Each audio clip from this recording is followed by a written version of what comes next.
Hello friends, welcome to our channel. आपका अपना CA, मैं हूँ सीए रीनू अग्रवाल।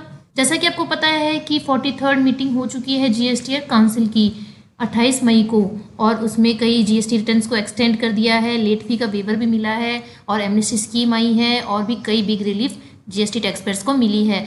तो जो जीएसटी की रिटर्न्स एक्सटेंड हुई है ड्यू डेट्स अप्रैल, मई और जून मंथ की, उस पर एक अलग से वीडियो बना के मैंने चैनल पे डाल दिया है और उसका लिंक मैं डिस्क्रिप्शन बॉक्स में भी डाल दूंगी। तो मैंने जीएसटी रिटर्न्स की ड्यू डेट्स एक्सटेंड का वीडियो बनाया है, वो चार्ट फॉर्म में बहुत ही इजी वे में बनाया है। आप ज़रूर देखिए, उससे आपके जो भी कन्फ्यूज़न है वो क्लियर हो जाएंगी। और आज इस वीडियो में जो लेट फी में कैपिंग हुई है, एमनेस्टी स्कीम आई है और सेक्शन 47 में जो अमेंडमेंट आया है, जो उसको रिवाइज़ किया है लेट फीस की कैपिंग के साथ में, सभी मैं इस वीडियो में डिस्कस करने वाली हूँ। तो इस वीडियो को लास्ट तक देखिए और इसी तरह के लेटेस्ट अपडेट्स देखने के लिए आप हमारे चैनल को सब्सक्राइब कर लीजिए और बेल आइकन पे ज़रूर क्लिक कर लीजिएगा, जिससे मेरा वीडियो का नोटिफिकेशन आपके पास सबसे पहले आए।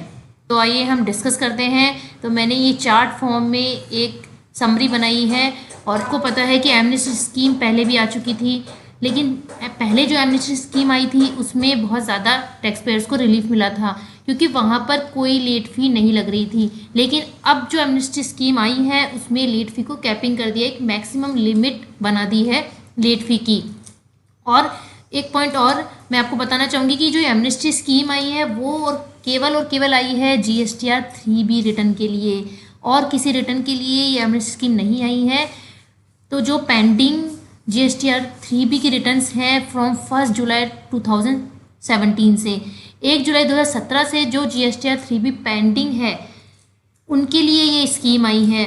तो यदि आपने मान लीजिए कोई नया बिजनेस स्टार्ट किया और आपने अपनी कोई रिटर्न फाइल नहीं की, बिजनेस भी आपका इतना चला नहीं, तो आपको नील रिटर्न फाइल करनी है।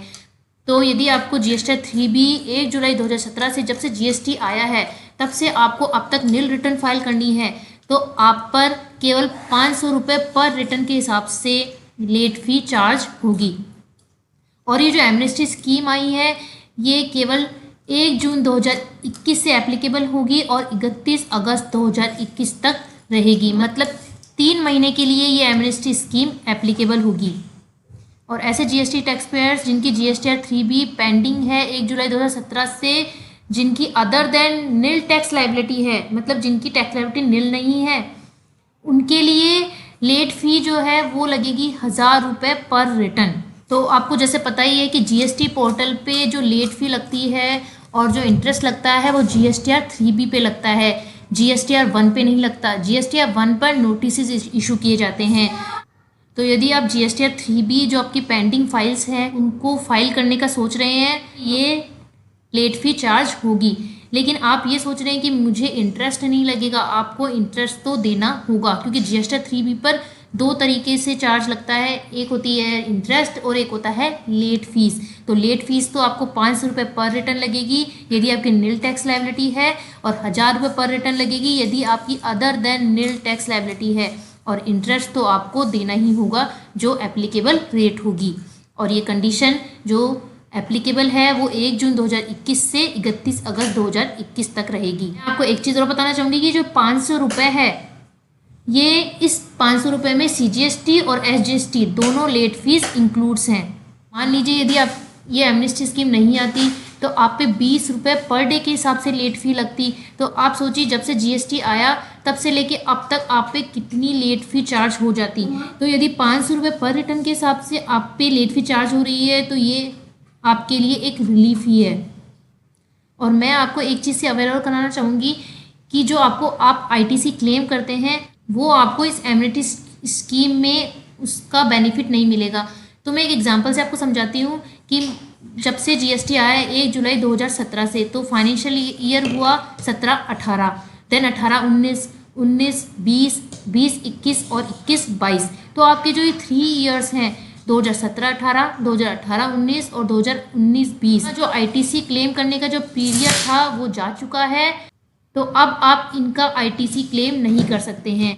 लेकिन जो फाइनेंशियल ईयर 2020-21 है उसका आईटीसी आप 20 अक्टूबर 2021 तक क्लेम कर सकते हैं, जो कि बताया गया है सेक्शन 16 सबसेक्शन 4 में। सेक्शन 16 सबसेक्शन 4 बताता है हमें आईटीसी क्लेम करने का पीरियड, कि फाइनेंशियल ईयर एंड से हम कितने पीरियड तक आईटीसी क्लेम कर सकते हैं। और मैं आपके कई कन्फ्यूजन्स भी इस एमनेस्टी स्कीम के रिगार्डिंग कई कन्फ्यूजन्स भी दूर करना चाहूँगी।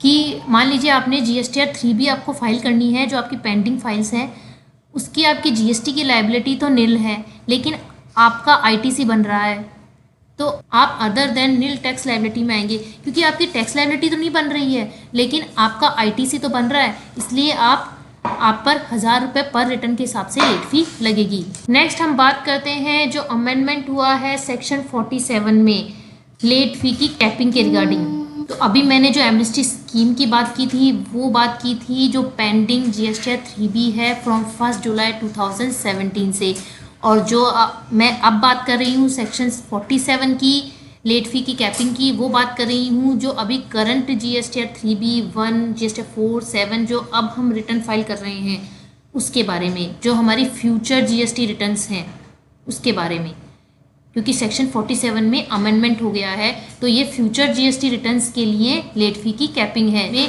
मैक्सिमम जो हमारी लेट फी है उसमें अमेंडमेंट किया गया है।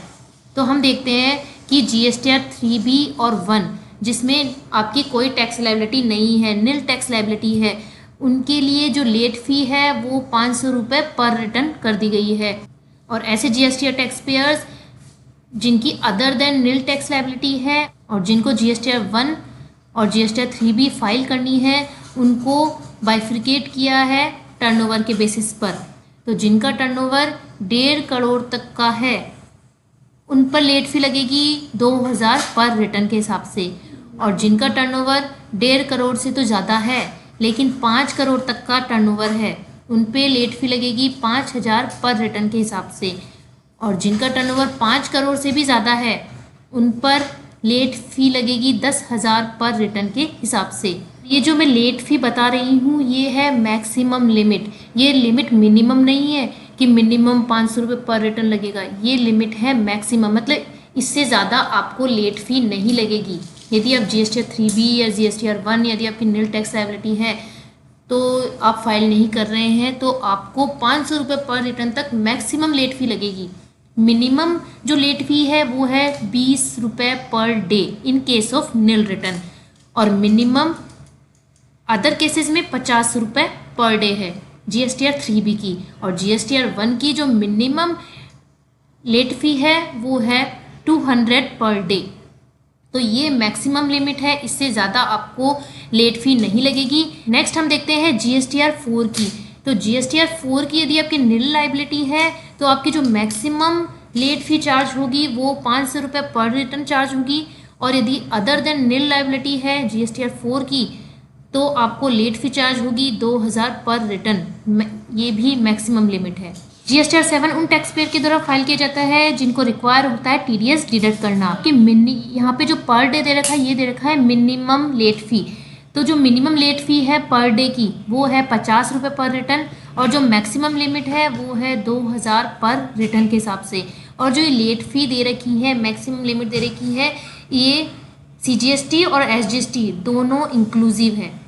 और आज की वीडियो यदि आपको इम्पोर्टेंट लगे तो हमारे चैनल को सब्सक्राइब कर लीजिए, तो इसी तरह के लेटेस्ट अपडेट्स, लेटेस्ट जो भी जीएसटी इनकम टैक्स में अमेंडमेंट्स आते हैं वो मैं आपके लिए लाती रहूँगी। और इसके साथ साथ जो आप जीएसटी इनकम टैक्स के सर्कुलर, नोटिफिकेशंस, प्रेस रिलीज़, ये सब आप कहाँ से देखने हैं इस पर भी मैंने एक अलग से वीडियो बनाया है जिसका लिंक मैं डिस्क्रिप्शन बॉक्स में डाल दूँगी, जिससे आप सर्कुलर ये सब चीज़ें वेबसाइट से डाउनलोड कर सकें, और उसका क्लैरिफिकेशन मैं आपको अपनी वीडियो के माध्यम से देती ही रहती हूँ। तो मिलते हैं नेक्स्ट वीडियो के साथ। Thank you.